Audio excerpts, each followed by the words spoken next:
Proclamo la lista della votazione, votanti 32, favorevoli 32, il Consiglio approva.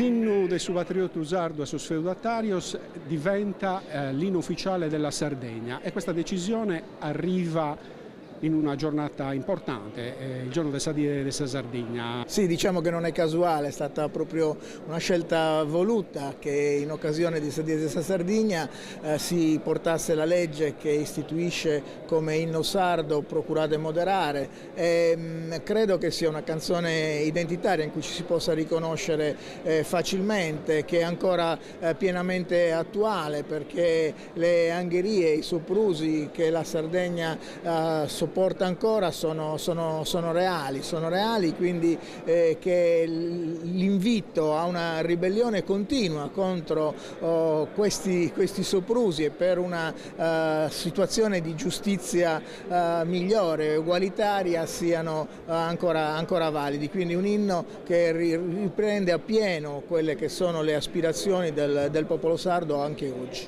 Sì, intanto l'inno ci dice una cosa che io credo abbia un valore abbastanza eterno: ribellarsi è giusto di fronte alle ingiustizie. Le ingiustizie purtroppo non mancano mai e noi continuiamo a subire alcune ingiustizie che sono per esempio quelle di cui abbiamo parlato molto a lungo oggi e che girano molto intorno a una gestione inadeguata del problema della insularità, per esempio. Noi ci troviamo di fronte a un'ingiusta applicazione di regole europee che sono pensate per altri territori che non sono insulari e che ci limitano l'azione nel momento in cui noi cerchiamo di risolvere il problema dei sardi. Voglio essere concreto: la mobilità.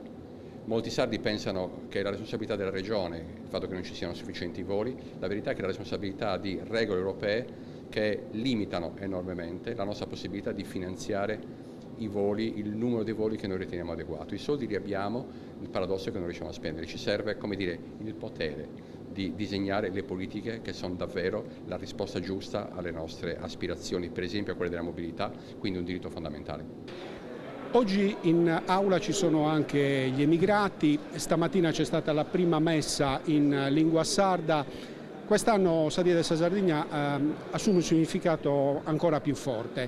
Ecco, da quest'aula, in occasione anche dei 70 anni dell'autonomia, può partire un messaggio di riscatto per il popolo sardo. Ma io credo di sì, che siano mature le condizioni perché questo si verifichi. Sono 70 anni dal riconoscimento dello statuto dell'autonomia regionale, 70 anni che sono pochi se confrontati con la storia millenaria della Sardegna, che però mostrano già segni di invecchiamento, perché se è indubbio che lo statuto ha comportato un miglioramento delle condizioni economiche e sociali, superando l'analfabetismo, le malattie, l'arretratezza economica e culturale della Sardegna, è anche vero che oggi ci sono dei temi che non sono presi in considerazione, non sono soddisfatti dallo statuto, quindi si pone il tema non di un suo superamento come qualcuno vorrebbe, ma di un ampliamento di questi poteri, di queste capacità di autodeterminazione della Sardegna.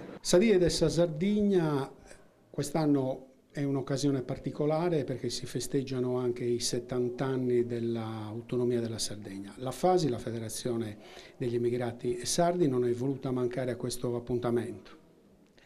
Sì, come tutti coloro che vivono fuori dalla Sardegna, si vuol tornare nella propria terra quando ci sono le feste, quando c'è qualcosa da condividere insieme, sia bella sia a volte di distacco e di dispiaceri. La Sadie Sardegna da 25 anni fa parte delle nostre attività e per noi effettivamente la festa che ogni anno ci riunisce o nei circoli, ma soprattutto nelle piazze delle città dove abitiamo e dove attraverso la festa portiamo fuori la nostra sardità e la nostra Sardegna. Quindi questa era un'occasione importantissima, ci sono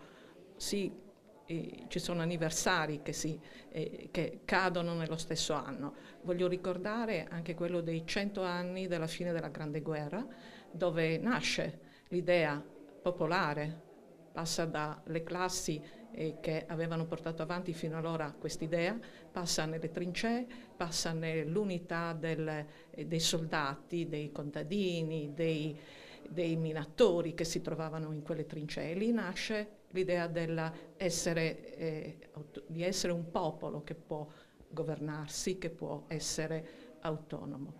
Sono 100 anni che finiscono nel 2018 con una battaglia, la battaglia del solstizio, dove troviamo negli stessi paesi sul Piave a Mosile un Emilio Lussu, ma anche un Attilio De Fenu che perde proprio lì la propria vita.